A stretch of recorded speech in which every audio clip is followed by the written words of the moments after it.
Hello and welcome, family, friends, and supporters. You are back with Inside the Music, a Three Pharaohs production along with MoveOnRadio.com. And this episode, we are talking about something very important to the men, prostate cancer. Our guests this week are Dr. Debenham, Dr. Kurtz, and world-renowned percussionist, the one and the only Victor Orlando. We are your hosts, KC Cousin, Don DC DaCosta, and yours truly, your big homie, TC Storm Caldwell, also known as Stormy Weathers. And we are ready to start our show. Let's go.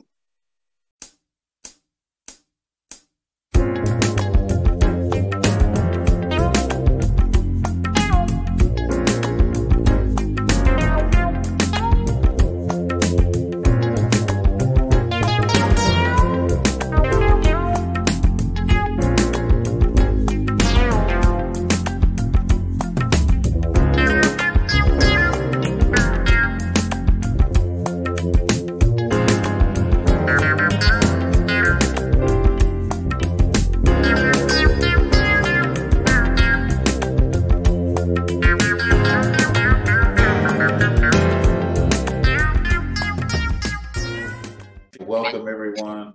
This is a very important episode. A lot of people are not aware of the fact that during the pandemic, I was dealing personally with prostate cancer. Luckily, we caught it early enough to where I had options. I had options of surgery or chemotherapy and radiation. I chose the latter, chemotherapy and the radiation. But the main thing, one of the main things we want to talk about is the number one reason why we find so many men passing away from prostate cancer is our reluctancy to get checked. I myself found it bit by LA. I personally had my prostate checked about 3.5, 4 years ago, and it was fine. I had no intentions on having it checked again. I had some problems with my legs, and as a result, they found that my PSA was extremely high. So we have today with us, we have Victor Orlando. Victor's dealing with the same type of situation. We also have along with us today a very close friend of mine that made everything possible and happen for me, Dr. Debenham. Gentlemen, how are you today? I'm great. I'm amazing. How are you guys doing today? Good. We're doing well. Going good on my end. Dr. Debenham, we hung out for 45 days straight. That we did, my friend. Yeah. So, Victor, are there any questions that you might have in regards to prostate cancer? Well, it all hit me like a brick from the top of a building, just out of nowhere. But now it's become the most serious matter in my life. And I'm going to have to just deal with it the best I can and stay vertical so that I can deal with it. And actually, I'm going to start something as an advocacy after this is over. I'm going to make a big push to tell men and musicians as much information as I have, as much information as I know, as much information as I've gotten to help them. Because not only is prostate cancer a deadly disease, but our own mentality is a worse disease. Because if we can't get by our own mentality of at least going in and getting checked, then therein lies the first problem. The prostate cancer numbers are going to be there, but if we don't change up here, we'll never get to that point. There are some people that die that never get to that point because they not even being afraid. It's just a locked in mentality. Victor, And yes. what made you aware that something was wrong? Well, I'm calling maybe doctor can understand this. I'm calling prostate cancer the silent killer because we don't know. I was walking around my apartment. I was on tour. I was out performing. I was doing everything normal that I could possibly do and had not a clue that anything was wrong with my body. No clue at all.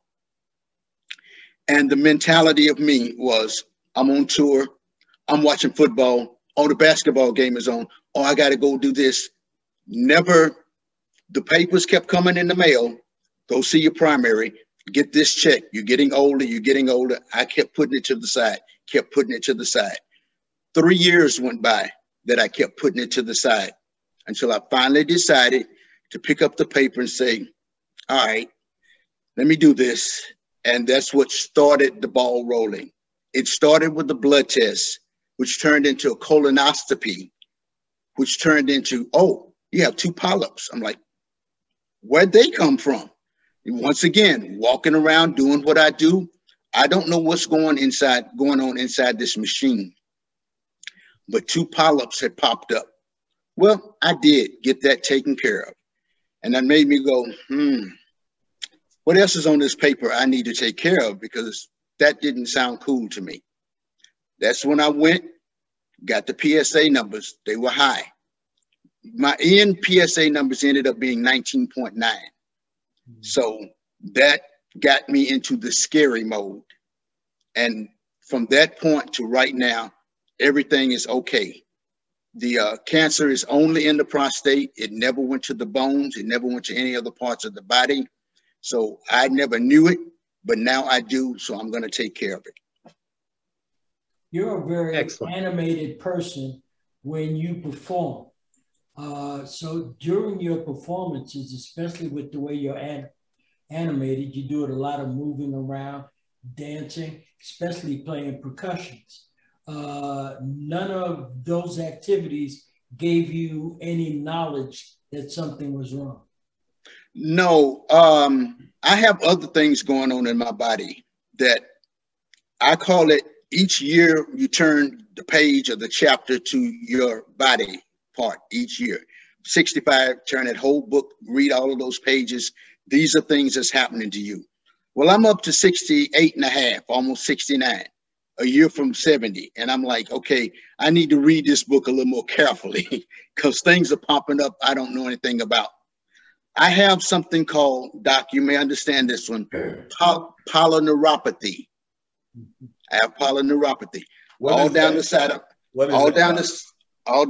my shoulders and down the side of my left leg. Tell them what it is, Doc.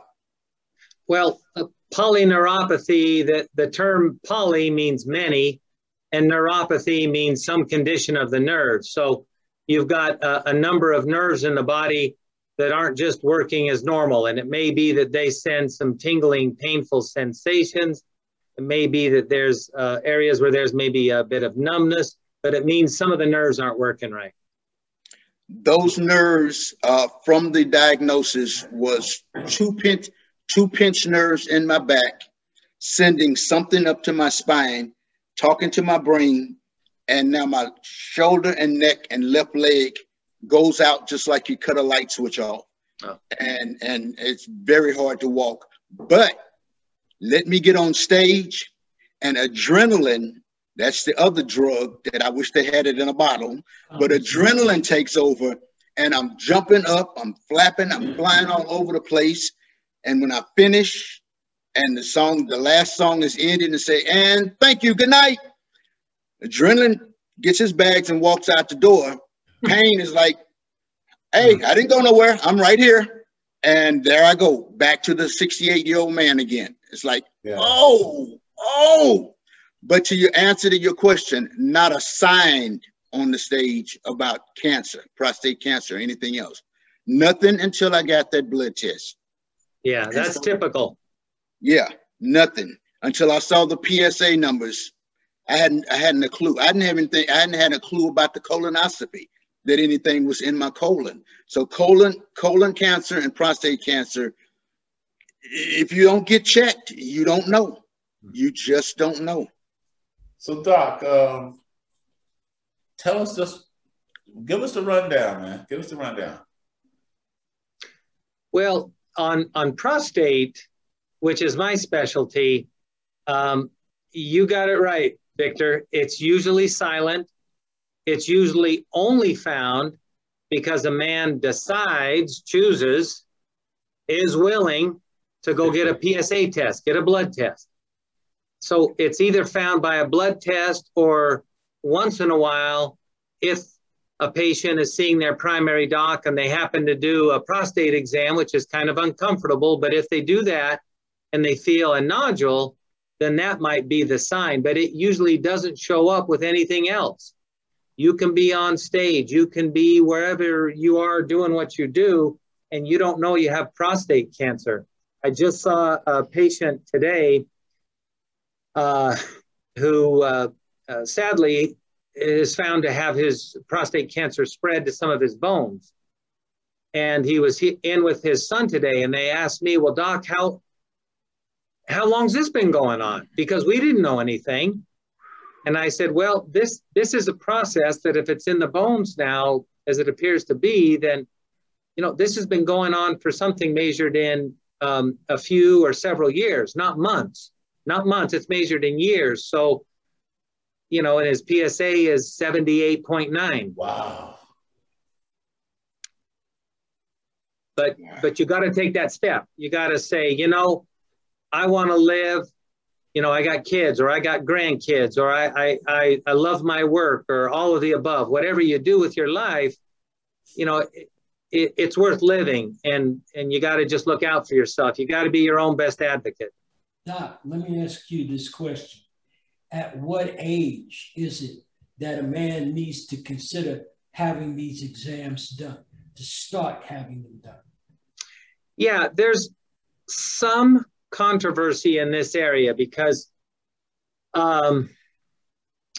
different groups of so-called experts in some cases have a little more of a lax approach and say, well,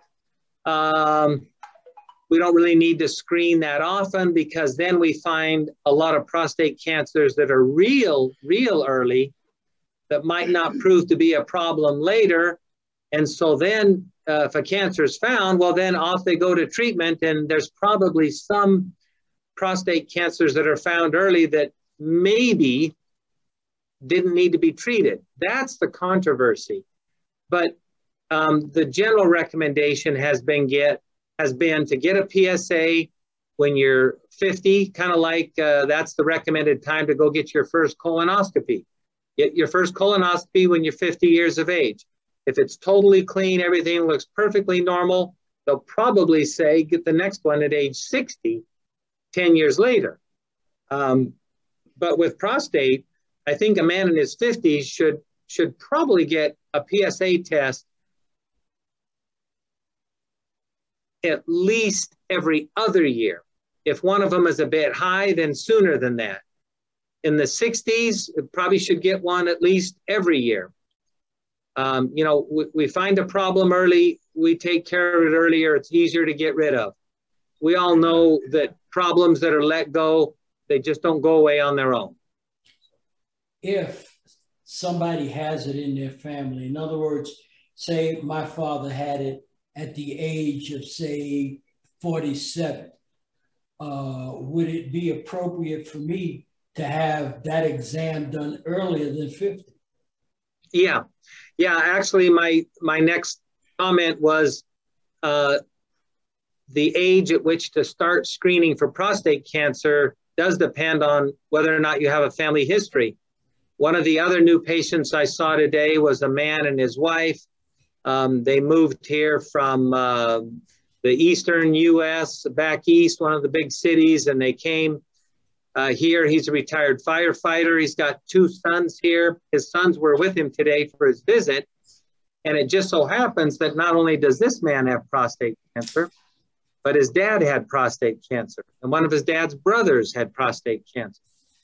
So I look over at these 2 boys and they say, well, you know, should we be concerned? And I said, well, you know, how old are you? And the one guy was 48 years old. The other one was 54. And I said, well, look, you've got a a significant family history, each of you better have already had or should have your first PSA now, not like on some kind of crisis, run to the ER tonight and get it, but you should have your first PSA now. And then based on on what that shows, maybe yearly, maybe every other year, but you should start being aware and start checking now. Yeah, like I said, in my case, I had my prostate checked 3.5, 4 years ago, and the reason why I didn't have it checked earlier, I'll be 69 this year. The reason I didn't have it checked earlier, and the reason I wasn't planning on having it checked again, was because of the mental situation of how it has to be checked. There's no other way to check it. I mean, in my case, I was intentionally naive. I had received a phone call, and they told me I had to come down for a digital exam. So I'm like, me being in the computers and stuff, I'm like, okay, no problem. Digital, what does that mean? Electronic? No. That's what I thought. So I go in there, and there's this little lady. She said this. She goes, "Are you ready for your digital exam?" And I go, "Are you using X-ray or camera?" And she holds up her little hand with her finger up. She goes, "No, digit." I was not prepared. I didn't prepare myself for. I didn't prepare myself for the exam mentally. So sure. For me, that whole situation was like mental. I mean, like I was not ready to have a rectal exam. Period. Too macho. I've never done that. I mean, like that's an exit zone only. I mean, so like I say, if it hadn't have been for the fact that I had the cramps in my legs, Doc, do you remember how high my PSA was? Right over here on my other computer, I could look it up. I don't remember off the top of my head. Yeah, I was up around 19, 23. I was up there high, kind of high. And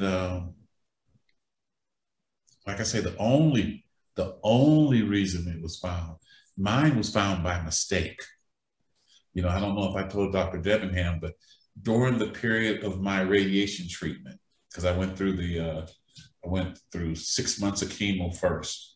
3.5 months or so of chemo. I took the pills, and then I started the treatment. But my final week of my treatment, when I was ringing the bell, my son's wife's uncle passed away from prostate cancer. Oh. And it was not until then that I really realized where I had just been and how my journey, I call my journey the kiddie ride. Dr. Debenham knows I didn't have a lot of side effects that ED, erectional dysfunction. There's some acupressure points that I used during my radiation and my chemotherapy. So like I never lost, well, for 1 week, but other than that, I never lost the ability to get an erection. Okay. Even now, everything else is starting to work because, there's things that stop working, but everything else is starting to work. So I consider my journey through prostate cancer as like the kiddie ride, because like I say, during that same period of time, my wife's uncle, my daughter-in-law's uncle passed from prostate cancer. So that caused me, that's the reason I talked with Don. I'm like, Don, we have to do an episode on prostate cancer, because this is a different game. we can die. We will and we can prevent it. We can prevent it just by getting that evasive checkup. But that's the only way that I'm aware of, unless Doc can tell us something different. You know, something that's good to mention is, in addition to what we've talked about with early screening and getting over the mental, block of, I don't want an exam, or I'm healthy, I don't need to check my blood test. But, beyond getting over that and getting checked, it's never too late to start taking better care of yourself. That's where the magic is in prevention. Now, if you really talk prevention, and you're talking prostate cancer, well, that had better start at pretty younger ages to add up, so that your body's healthy head to toe, your prostate's healthy, and you have a super low risk of getting it by the time you're in your 60s or 70s. What do you do? What do you do to prepare yourself? This is the part that you can go ahead and get yourself a nice comfy pillow and a blanket right now, because I'm going to put you to sleep. But it's not that interesting. It's the stuff that we already know, and that's why it's not so interesting, and that's why we don't often feel so motivated to do anything, because I know. Eat right, get some exercise, blah, blah, blah. But those things are the little things that add up from one day to the next day to the next day, and they really do make a difference. So it's lifestyle. To answer the question, it's lifestyle. What makes up your lifestyle? It's not just what you eat and drink. Those are important things, but it's, do you get exercise? Do you get enough rest? How do you deal with the stress in your life? Everybody has some degree of stress, and at different times, sometimes severe, sometimes mild, but we all deal with that. And how do you deal with it? So it's those things, staying away from the obvious stuff.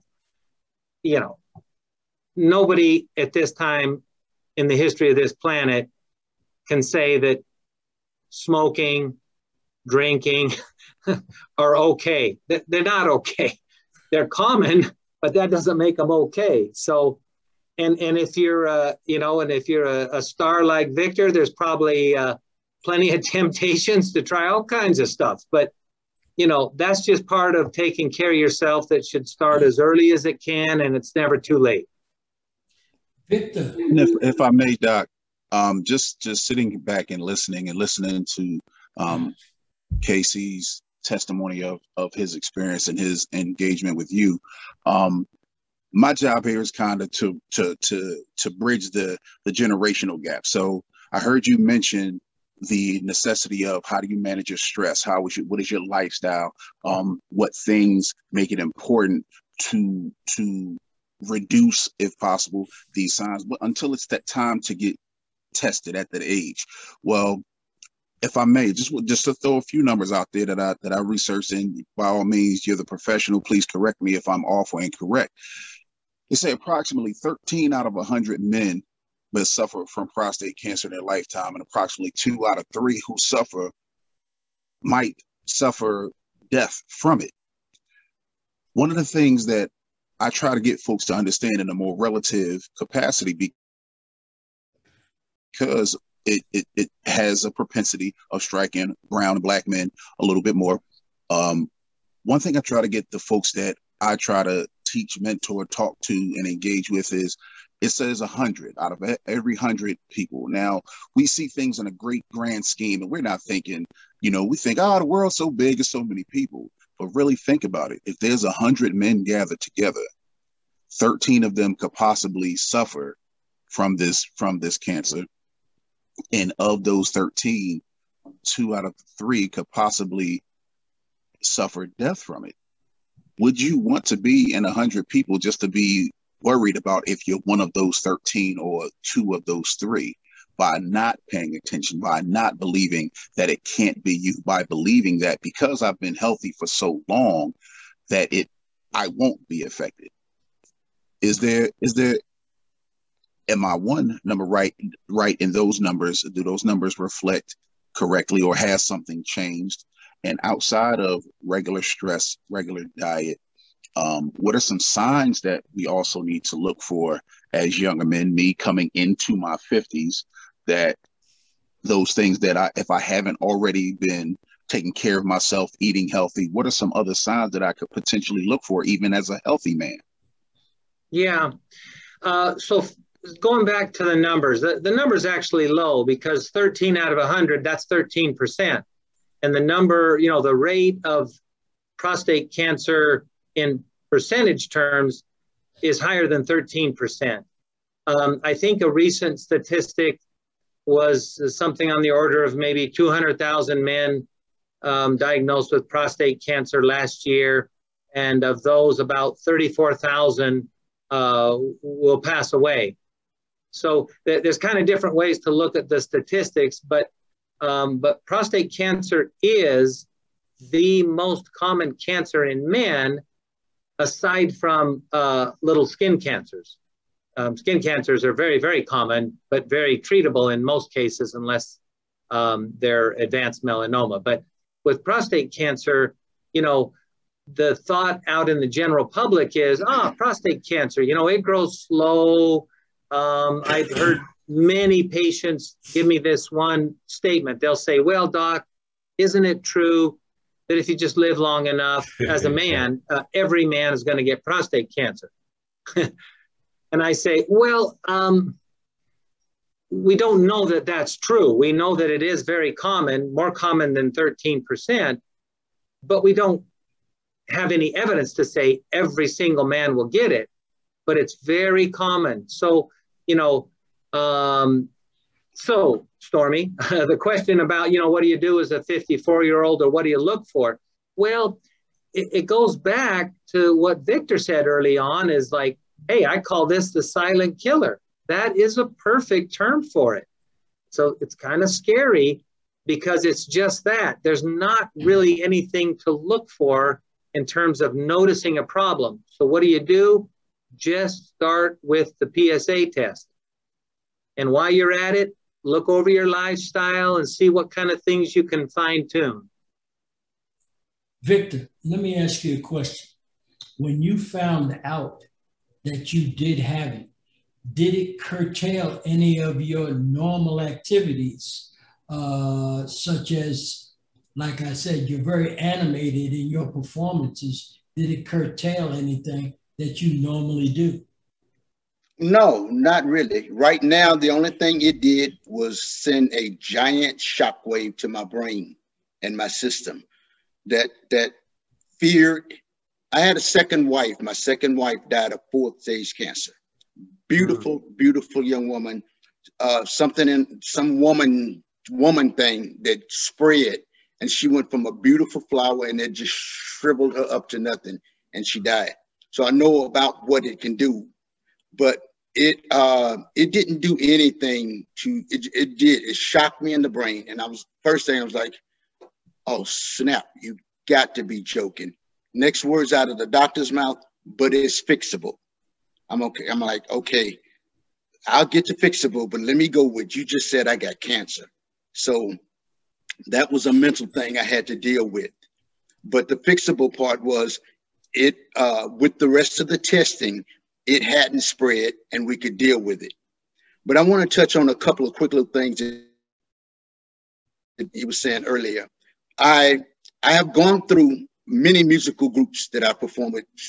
I'm in my 50th year of playing music. That means there's tons of people I've played with, thank God.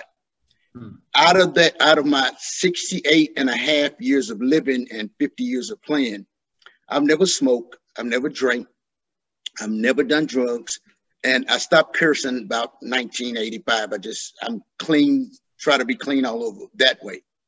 I'm from the South, so our food intake is different. Everybody's different. Italians got theirs, Chinese got theirs. Everybody's got their own We had Southern soul food, cooked in grease, swallowed in grease, fatty this, fatty that, all over the place. Swimming in grease. Swimming. You take one chicken wing and put it in 2 tons of grease, but the chicken was good. Always good. But as you go through life, that's on you to curtail how much of that stuff you're gonna back away from, except then that comes the word moderation. Vic, you need to stop drinking so many Dr. Peppers. Vic, you need to stop eating so many Krispy Kremes. But it's not that I'm doing this every day, every 5 minutes. It's that I have somewhat of a healthy body per se, minus the 68-year things that's on each page that I have. I got gout. I got acute bronchitis. I got shortness of breath. I got the polyneuropathy. I got the spine thing. I used to have the curvature of the spine thing. So those are things that's on those pages. That's an exercising type thing of just kind of keeping myself going. But the other stuff, I've curtailed it enough. I do the omega-3s, the fish oils, the vitamin Ds, the calcium, calcium, magnesium, zinc. I do all of the natural vitamins, and then I have the stuff from the doctor. But that keeps me somewhat kind of sort of healthy. It has not, I get that question from different people. Vic, how you feeling? How you feeling? Is it stopping? I've played for the last 3 Saturday nights. I've been tired from not playing within a year, that I get up there and 1 set and I'm like, whew, glad I didn't have to do 3 sets tonight, because the energy was gone. It's, you know, the muscle of performing every night and moving, jumping, all of that was gone. Muscle. So Victor, are you taking anything now? Any like Lupron or anything? Are you taking anything For the prostate? Yes. No. Next Tuesday after next, which is the 23rd of June, I'm going to go have my prostate taken out. Okay. Oh. They're removing it. When he told me it's fixable, and we went through those things, he said, now you have 2 options. We can take it out. We can do radiation and chemo. Yeah. I opted right there. I wanted it taken out. I want to just deal with that. Along with dealing with that comes the other stuff of dealing with having it taken out. Mm-hmm. And then there's stuff that you deal with the radiation and chemo. And now mentally, I'm being hit as I sit and try not to think about it, but it's reality. Oh, snap. I'm not going to have a prostate anymore. Oh, snap. I've been hearing from guys, the erection thing is not going to be there for a while. Oh, snap. I'm definitely not going to have any more kids because the shop is closed. The store's been demolished and tore down. It's gone. The lot is blank now. But I have 5 kids, 5 grandkids, and 5 great-grandkids. So I think I'm finished in that department. See, Congrats. Now, I had the same options. Matter of fact, I went and spoke with Dr. Debenham first, and he explained the chemo and the radiation and 45 days straight. I didn't like his conversation at all, period. I immediately left and went upstairs and talked to the surgeon. The surgeon told me 2 needles in and out, you'd be done in no time. I was like, well, this is for me. And I say, so what's the side effects? He said, well, you won't get an erection without the usage of Cialis or Viagra, and there will no longer be an ejaculation. I went back downstairs. I figured I'd take my chances with the chemo and the radiation. And like I was saying earlier, I'm holistic. I take very little over pharmaceutical medication. Dr. Debenham knows. I don't take drugs. I don't take pharmaceutical drugs. So there's some acupressure points for potency. It's about 4 of them, that are, and so there was, I think, my 2nd week of radiation, I had no feeling at all.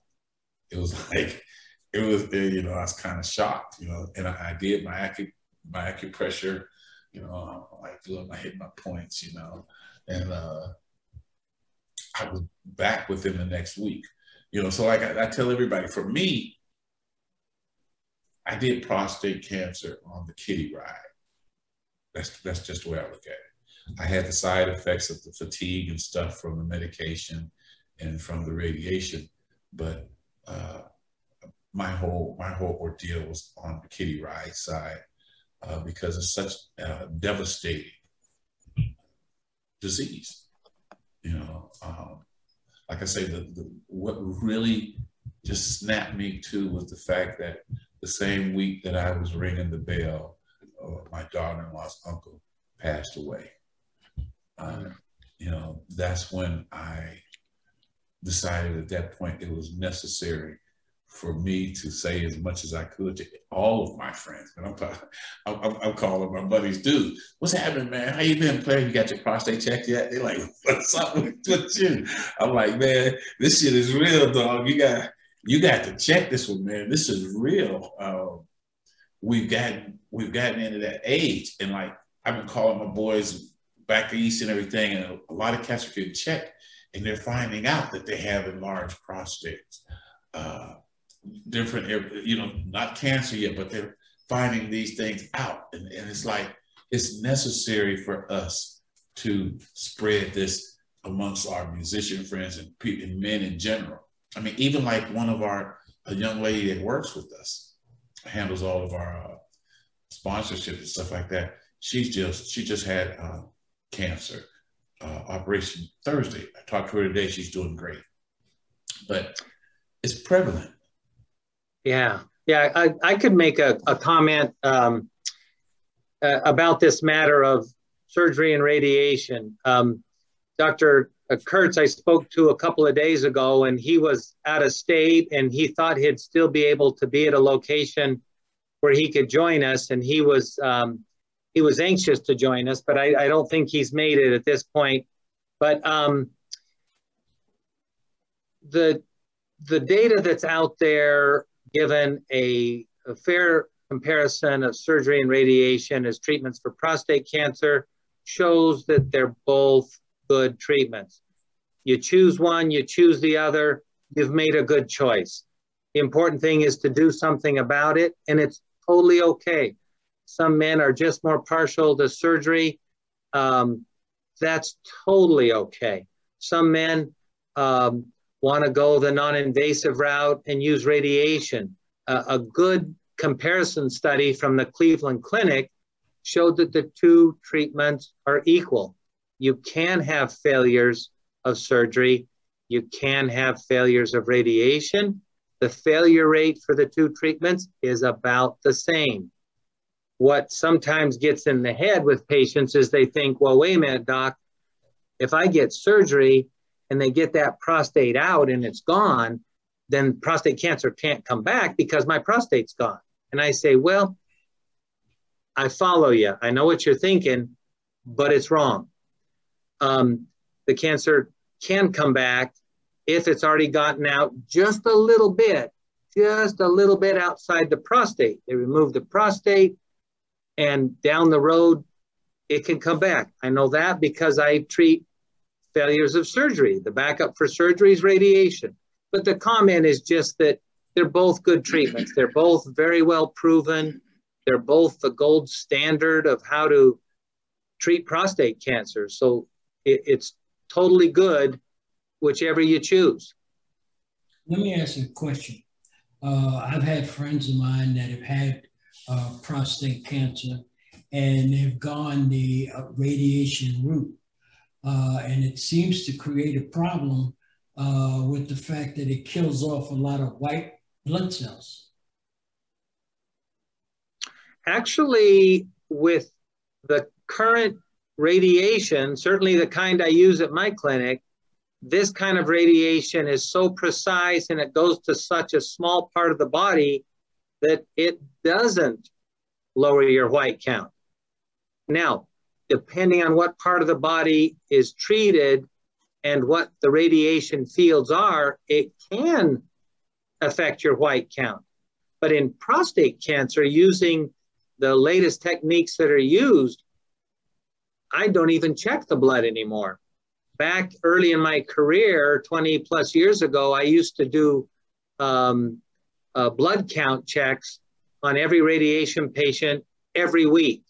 Well, that's a lot of blood checks, you know, every patient every week. Well, that was the standard back then. That's just what you do if you're a good doctor. So I did that the first 2 or 3 or 4 years of my practice. And then I started to ask the question, for some of the patients, this totally makes sense. For some of the patients, this seems to be a total waste. Why are we doing this just sort of for everybody, regardless? And, you know, the standard has changed. We don't do that anymore. The patients that need their blood counts checked, particularly, just as an example, might be a patient with lung cancer that's getting chemotherapy and radiation therapy at the same time. That's a pretty toxic kind of chemo for that. The radiation is a big field in the chest, depends on the size of the cancer. But for those, they get blood checks very regularly. For radiation for the prostate, when it's given with a medicine that accompanies that, just as a little clarification on what you guys have been referring to as chemo with the radiation, technically, the treatment that's used with radiation for prostate cancer is hormone therapy, not chemotherapy. The two are actually pretty different. So it's a very specific kind of systemic treatment, but it's actually just manipulating the testosterone production temporarily, whereas chemo implies these toxic drugs that have a generally toxic effect. They don't have anything to do with hormones. So is Lupron more of a hormone than a chemo? Lupron is not chemo.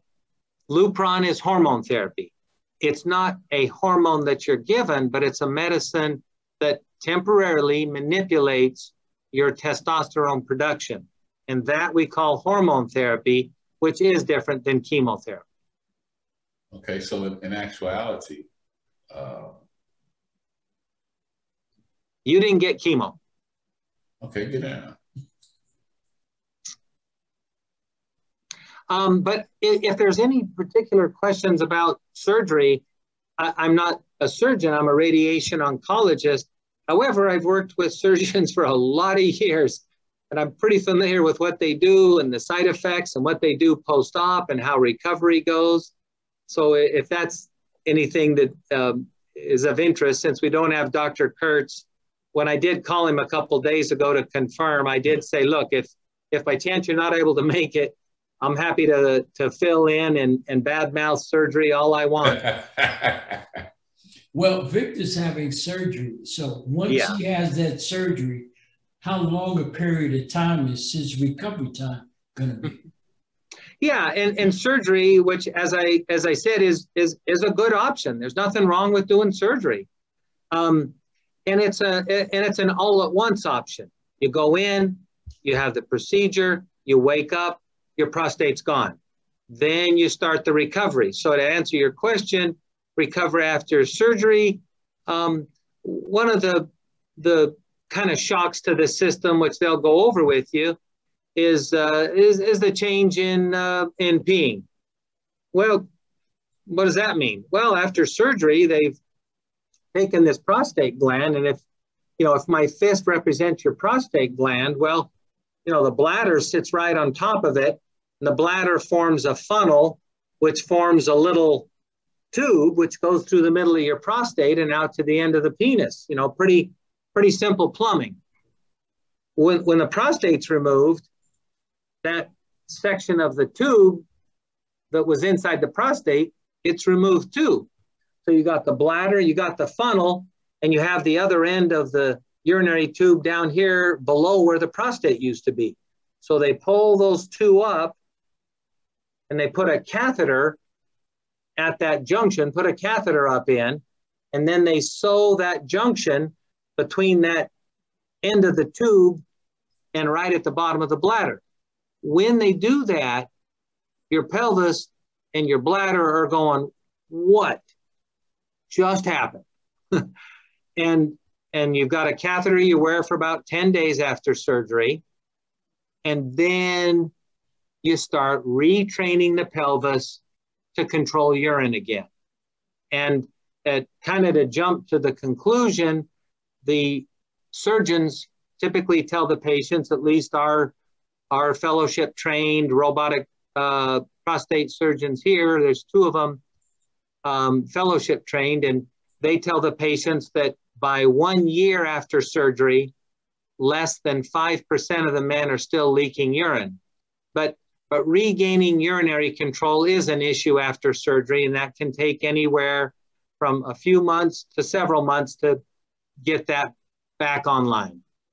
Well, being that he's very active when he performs, will that have any effect on his performance? So, you know, here in Vegas, there's a lot of musicians.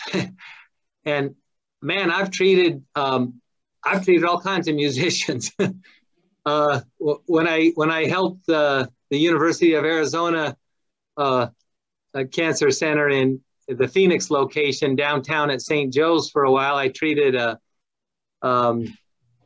very well-known drummer. Of course, patient confidentiality, I respect that. So I can't throw names, but anyway, musicians. I love music. Love music myself. I started college as a music major in percussion performance. Wait. I came out of high school and went to become an anesthesiologist aide at Parkland Hospital in Dallas. But I kept walking down the hallway with the broom in my hand, playing the bass, and they're saying, go to school for 8 years to become an anesthesiologist. I'm like, anesthesiologist, musician, anesthesia. I'm gonna do the musician. So I left the medical field and went music. But the question is, when I finished the surgery, I've been saying 3 weeks to a month and a half of laying on my back, healing, getting stronger, with some movement after 3 weeks, 2 weeks or 3 weeks, movement of getting up, trying to work my legs and stuff again. Is that about right? I'm going to have an in-house nurse from the IHHS to also be here. So, yeah, because I'm going to be laid on this bed, and basically I do not even want to look down and see a catheter. I will lose my mind.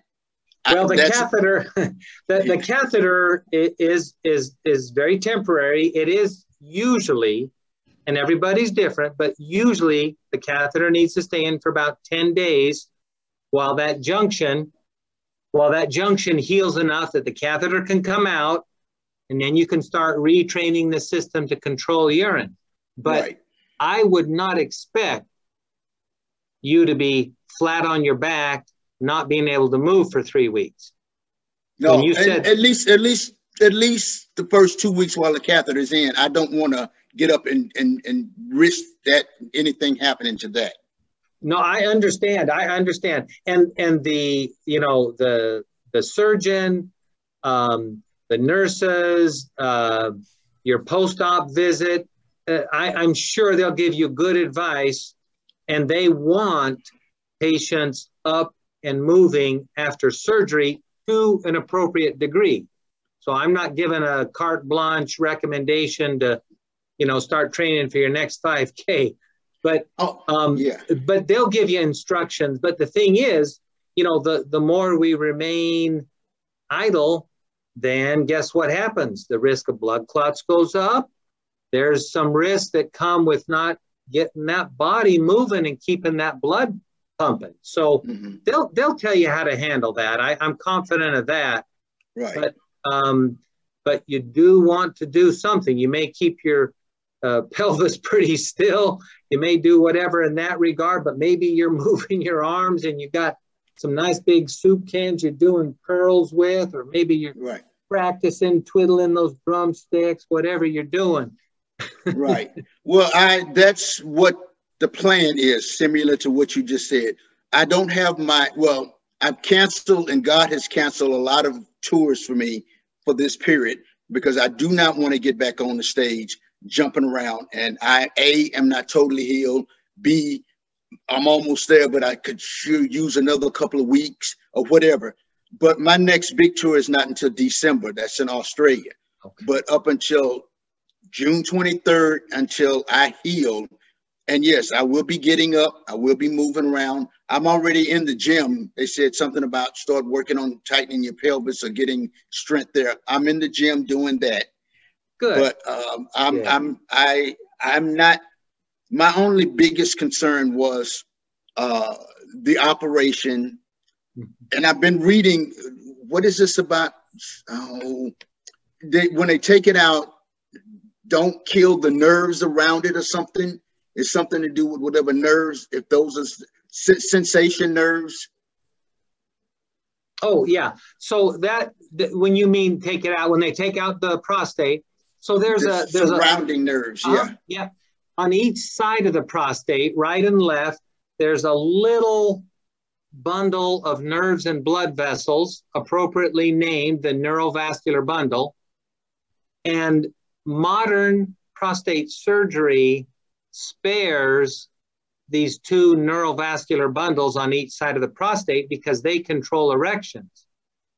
It used to be that a radical prostatectomy years ago, this was quite a while ago, but it used to be that a radical prostatectomy meant we're going to be sacrificing that neurovascular bundle because we just have to, and it's close to your prostate. We got to take your prostate out. They just didn't give it that much thought because that was the standard complete radical excision. Well, guess what? That meant that back then, 100% of the men who had prostate surgery were impotent for life. Now, at Johns Hopkins University in Baltimore, Dr. Patrick Walsh, who's a urologist, pioneered this procedure called nerve-sparing radical prostatectomy. So that's what you're going to have. And that gives you a much, much better odds of regaining potency, being sexually functional in the future.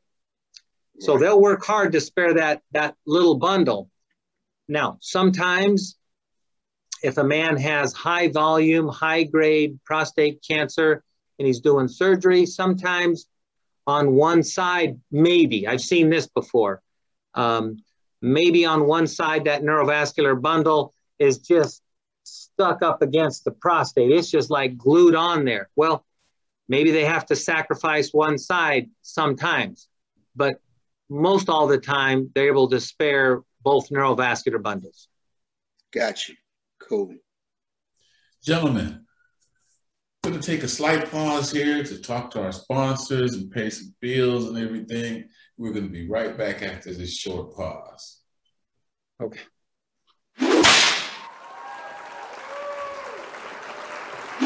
Yeah, back like we never left. It's movingradio.com. Now, for all of y'all that love our streaming content, guess what? We got something new for you, man. Every Saturday, 9 p.m. to 1 a.m. Pacific Standard Time. Catch yourself via stream at Lady Brandy's place. All you got to do now is do like you've been doing.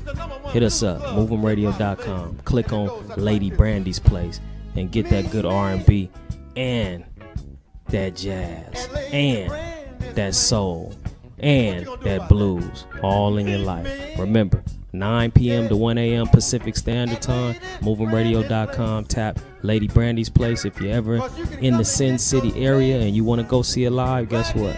Go to movingradio.com and click on Lady Brandy's place and get the address. We'll see you there.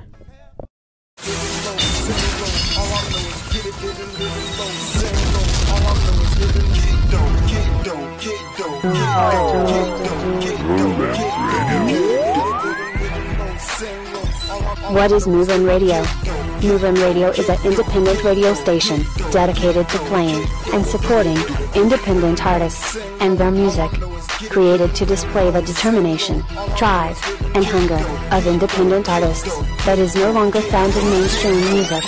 Our goal is to give these highly talented artists a broader marketing venue and make independent music the new mainstream. To have your music broadcast on our station, send your music in MP3 format to WeMove'em at Move'emRadio.com. Streaming 24/7 at Move'em Radio. You send them, we move them. Let's go.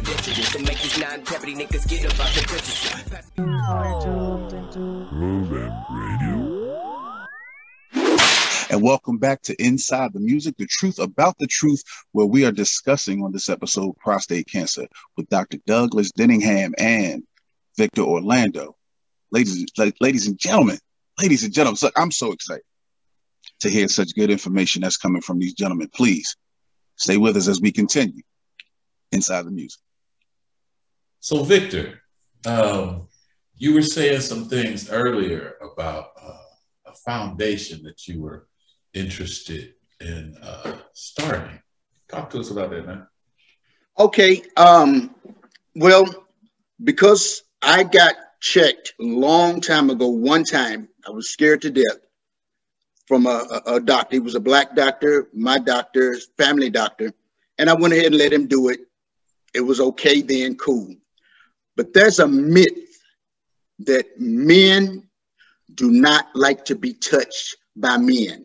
It's not a myth. It's not a myth. True. Okay. But they don't. Men just don't want, they will run. You say prostate test, they will run because they know what is concerning. So that's one of the fears that keeps men and musicians away from at least getting that test to find out. So I figured out, since I've gone through all of that and I'm at this point now, I'm going to start a Victor Orlando Foundation for prostate cancer testing, or PCT for the acronym for percentage. What we're going to do, I'm going to get a bunch of people to help me raise money. Anyone, musician or man, that needs, mainly musicians, because that's what I am mainly, but any musician that wants or needs a prostate test, we're going to pay for it.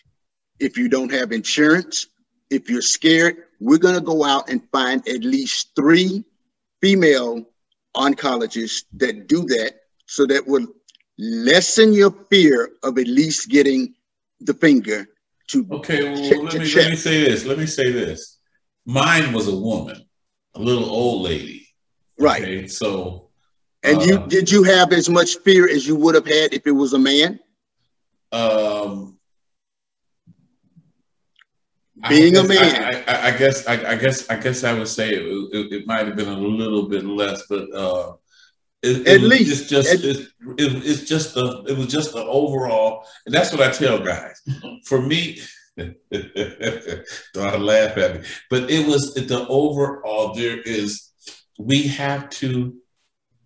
What we have to do is we have to acknowledge and accept the fact that there's 2 ways to actually take care of it, to find out what's going on.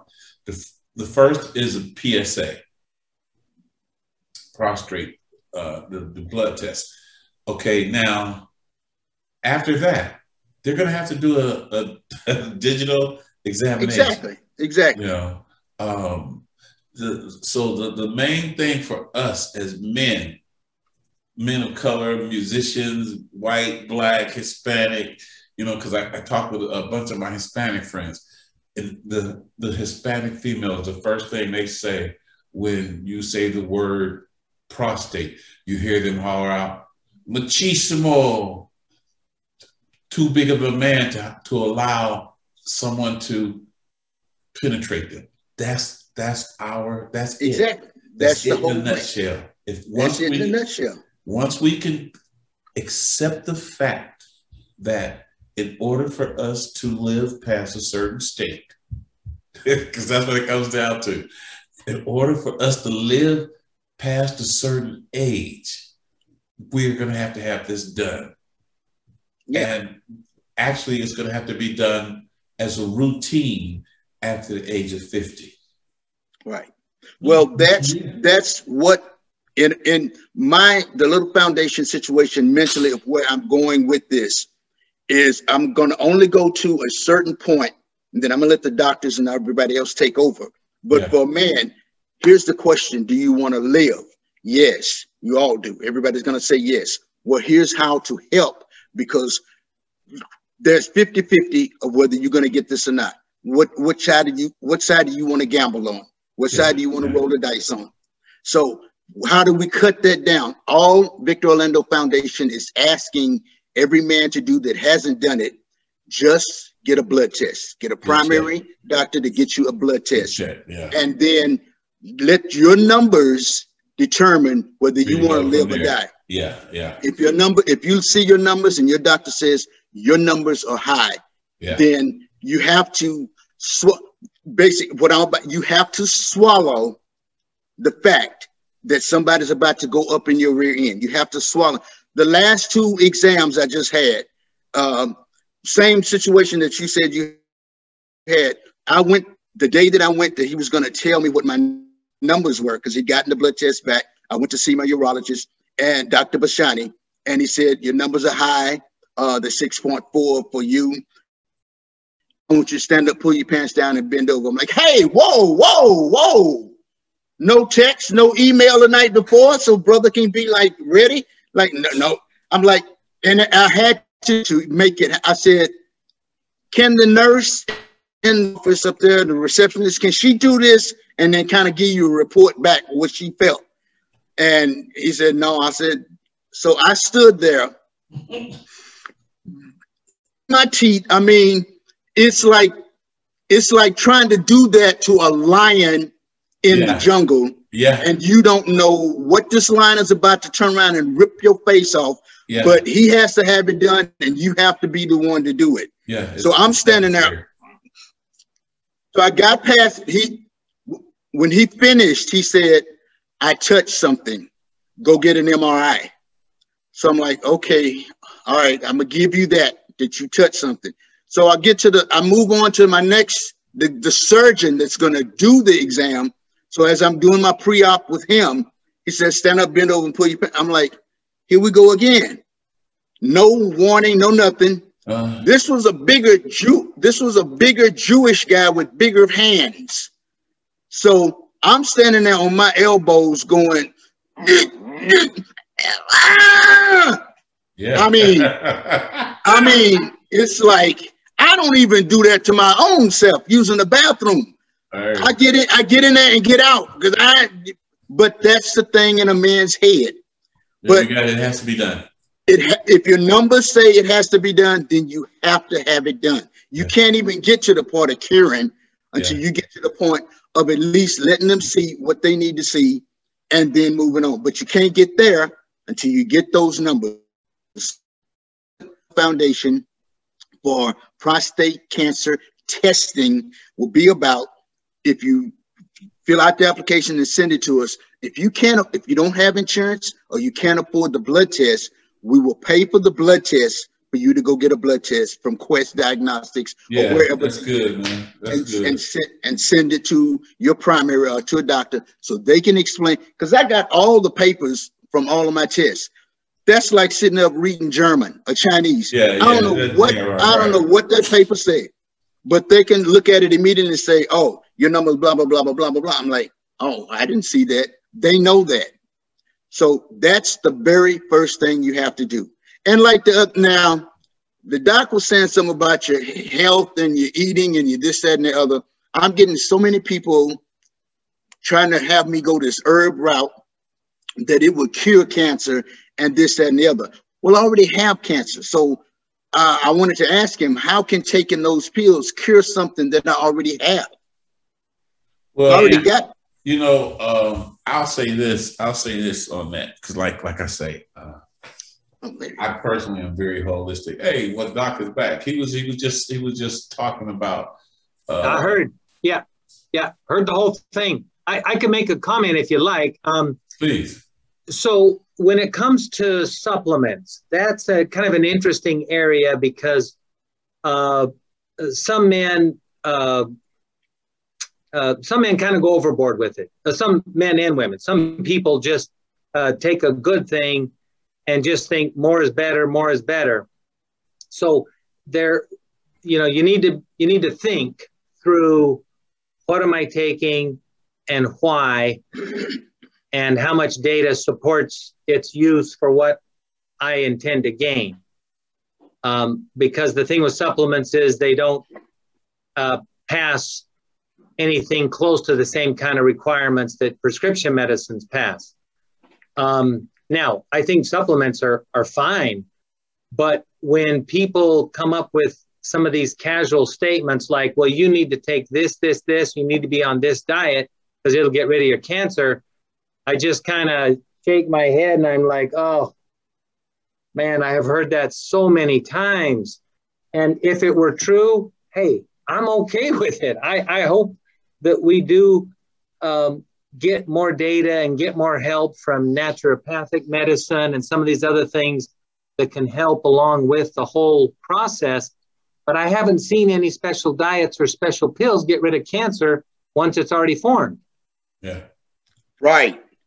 As I say that, and I pulled it up. So today I get this message. I know, keep the faith. I know I have some tea that can cure cancer called Tehoboid tea. Maybe I should get you some. That's from today's thing, TAHIBOE tea. Yesterday I got a thing. My friend got this Dr. CB situation. Go to his page. That can cure cancer. Another person, I get these people hitting me every day, not just saying, hey, you might want to try this. It's a death thing. Hey, you need to get this. This will cure cancer. Forget what your doctor say. Doctor's trying to kill you. Doctor's blah, blah, blah, blah, blah. You need to get this or you're going to die. And are you going to get this? I'm going to call you tomorrow to see if you got that. Slow down. Just say, I'm going to pray for you, Vic, and get off the phone. Yeah. But don't try to do the sales pitch on me. Yeah. I'm a little more educated than getting a sales pitch every day from somebody. I appreciate the love, the help, the support, but the sales pitch of if you don't do it, you don't want to live. You're not listening to me. Go get this health stuff. Dr. Sebi, a lot of what he did and a lot of his teachings have shown to be true. He shows that a body void of mucus is a body void of disease. Everything that we are told that as far as eating right, exercising, and all these things will eliminate the mucus if we get certain things out of our diet. And so if these are, it's okay, it's like this. It's like my father used to always complain about. I used to not take care of my car. I used to want to fix it when it broke.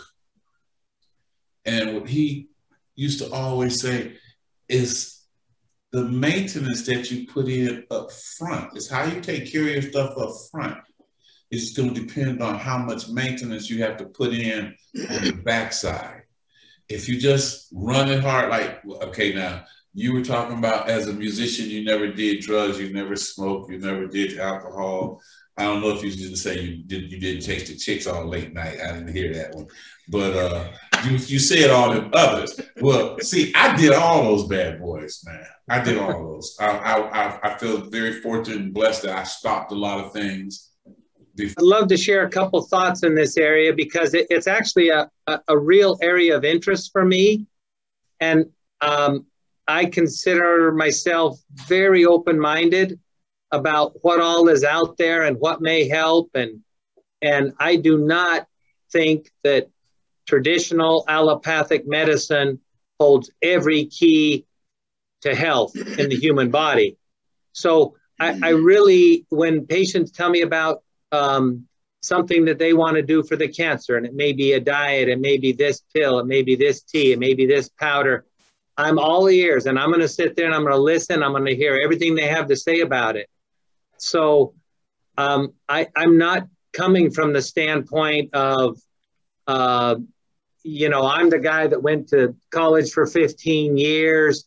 Don't tell me about taking some tea and talking about mucus. Don't give me any of that BS. You know, I just don't think that way. I try to be very, very open-minded. The tough thing when it comes to supplements, alternative medicine, naturopathic medicine, a lot of things out there, they may be things that have been used for centuries. And there's probably something to it if there's a health practice that's kind of stood the test of time. But it's kind of like what Vic said, when your body has already gone to the point of forming a cancer, you're in a different place. You know, your immune system has already been overwhelmed and a cancer has formed. So that's pretty serious stuff. And it may be a low grade, early stage 1 cancer, but, and I've done a lot of general oncology over the years. I'm a prostate specialist, but I've treated brain cancers, breast cancers, lung cancers, lymphomas, sarcomas. And I've done all that stuff for 20 plus years. And I've seen patients on a lot of different practices and plans and diets. And I just would exercise real caution. Really think through what you're being told, research it, the pros and the cons. Somebody tells me about something, I'm gonna look it up. I spent probably 6 or 8 hours a couple of years back because a friend of my wife's was heavily promoting at church, of all things, heavily promoting a video series that was this groundbreaking, the cure to cancer. And I'm like, I'd be very interested in seeing that with an open mind, because where are they coming from with this? And man, I watched about 4 long video segments of this. I think I got pretty much all the way through it. And this guy who was an accountant traveled around the entire world, interviewing people with an alternative kind of approach to health and curing the body of illness and disease. And some of it I thought had some really good points they were mentioning. And some of it was just outright quackery. It just no other way to put it. It just was so far off. You just could not say that there was any grounds to that particular person making that kind of a statement. So I just say, be real cautious. Be real cautious. Do your homework and look for good evidence, not just a one case miracle cure testimonial from one person, but look at a study where they looked at 5,000 people with this treatment and have some real scientific data to review. So just be careful. And I'll just mention just one little example, and then I'll turn it back over. But I had a patient several years back, and this was back when I was still doing general oncology along with my prostate specialty. He happened to be a guy in his early 40s with lung cancer. He had this beautiful wife and a couple of cute kids. The kids were little, just such a nice family.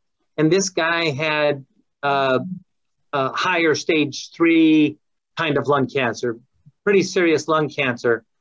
And he was going through chemo and radiation at the same time. Not hormone therapy, toxic systemic chemotherapy. And Casey, you know how the weekly checks go when you see the radiation doc.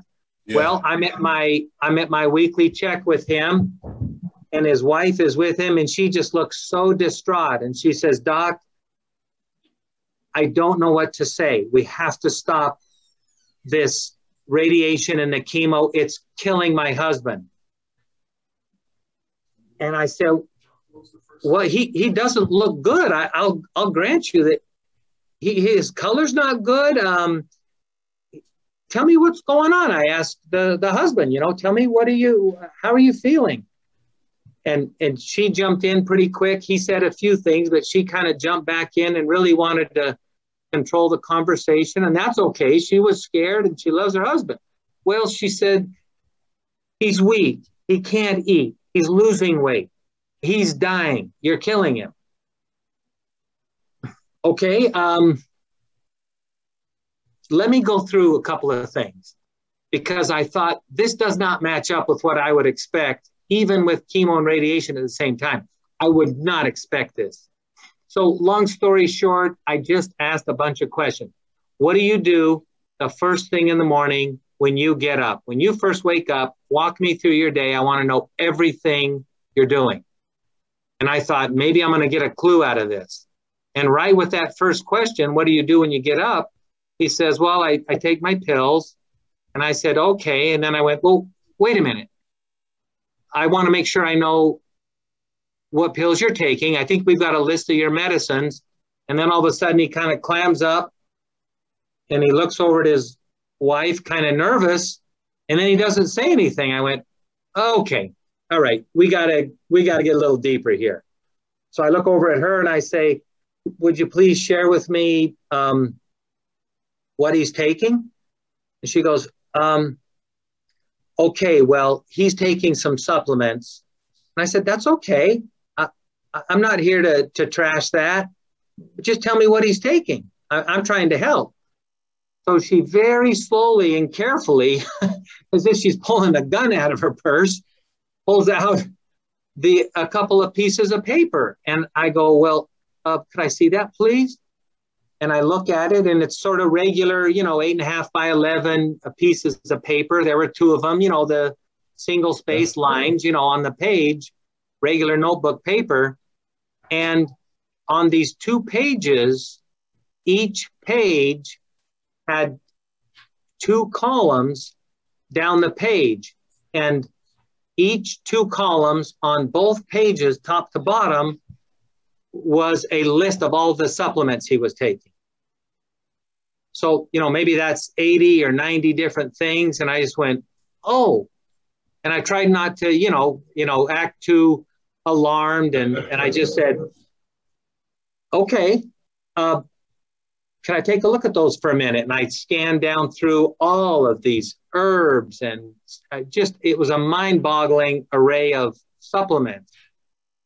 And I said, look, you probably got this on really strong, well-meaning advice from friends and family and some of their friends and family. And she said, yeah. And then she was, I could tell kind of getting into defensive mode about her list of things. And I said, look, that's okay. These people love you. They want your husband to live. They want you to live. He's sitting right in front of us here. I want you to live. I want to help. But this is so many things that there's nobody on this planet who I think could really honestly, accurately tell you how all of these things interact with each other. If even some of the things on this list are strong enough to kill cancer, then they've got to be pretty active compounds. And that doesn't matter if it's from a plant, an herb, a leaf, the bark of a tree, a derivative of a shell of some creature or whatever it is. If it has something in it that's strong enough to kill cancer, it has some very active compounds in it. And I thought about it, man, and I said, well, look, do a little experiment with me, if you would, please. Look through that list, and if you could pick out just 10 of all those things that you feel the strongest about, that you really believe in, that you don't want him to stop, could you do that? Could you narrow it down to 10 things? And just for the next week, because we're going to be following up next week again for your weekly visit with me, could you just hold everything else? I'm not saying throwing it away. I'm not saying it's garbage. Just hold all the other things for 1 week. Because what he described to me when he started telling me what he did is he took a handful of pills and he made his hand like this. you know, not like this, a handful of pills this big 5 times a day to get all those things in he was taking. Well, you know, you might guess the conclusion. He came back a week later, he was starting to get his color back, and he said, well, yeah, actually my appetite's kind of coming back. I'm starting to eat better and I don't feel so sick all the time. And I said, okay, could we just take it another week and hold off a little bit longer? And they did. And boy, he just started perking up and was back to the way I would expect the patient to be going through that treatment. So, you know, that story, I don't mean to take too much of your show, Casey, but that story is illustrating how these things can go south on you. Yeah. So you got to be careful. Well, you know, before we go, there's one question I want to ask. Can you, we might not be able to do it real quick, but as briefly as possible, can you explain the stages? Stage 1, stage 2B, stage 3, you know? Yeah, that I can summarize for you, I think, pretty easily. So prostate cancer has 4 stages, stage 1 through 4, just like most cancers do. Breast cancer, lung cancer, most other cancers have stage 1 through 4. In prostate specifically, stage 1 is low-grade cancer only, which on this Gleason scale that tells us how aggressive it is, means a Gleason 6 or lower. Stage 1 is Gleason 6 or lower and a PSA less than 10. That'll get you stage 1 prostate cancer. Stage 2 is divided into A, B, and C. Stage 1 is just stage 1. Stage 2 has an A, B, and C. If you're a stage 2A prostate cancer, you're still a Gleason 6, but your PSA is something between 10 and 20. That'll buy you a stage 2A prostate cancer. Stage 2B means that you have some favorable intermediate cancer, which is a number, Gleason number 7 on this Gleason scale. It goes up to 10. If you've got some number 7 that is defined as the favorable intermediate, that'll get you a stage 2B. If you've got the other variety of number 7, which is called unfavorable intermediate, or you have a Gleason 8, that'll get you stage 2C. Moving to stage 3 prostate cancer. Stage 3 prostate cancer also has an A, B, and C designation. If you're a stage 3A prostate cancer, your PSA is greater than 20. That'll get you stage 3A. If you were otherwise a stage 1 or a stage 2A or 2B or 2C, if your PSA is greater than 20, you zoom up to stage 3A. If you've got the finding on an MRI that it looks like the cancer is out at the edges of your prostate gland and maybe pushing out a little bit, that's called extraprostatic extension. That'll get you a stage 3B. And if you have any of the high-grade cancer on that Gleason scale, remember it goes up to 10. If you have any cancer that's been assigned on your biopsy that is a Gleason 9 or 10, you're automatically a stage 3C. If you're stage 4 prostate cancer, then that means the cancer has either gone out to lymph nodes that are not in your immediate pelvic area by the prostate, or it's gone to bones. For example, bones is a stage 4B.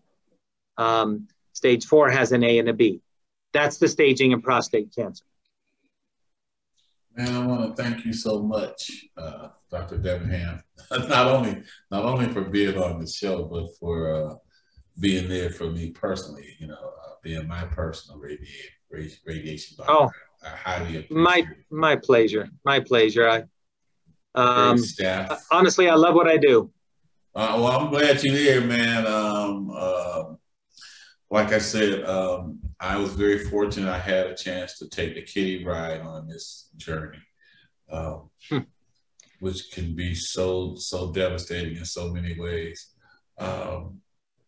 Before you go, like I said, I want to thank you, because like Dr. Kurtz, all these doctors out here that are helping us get well. But the most important thing before we go with this is everyone, we must get checked. Get that PSA.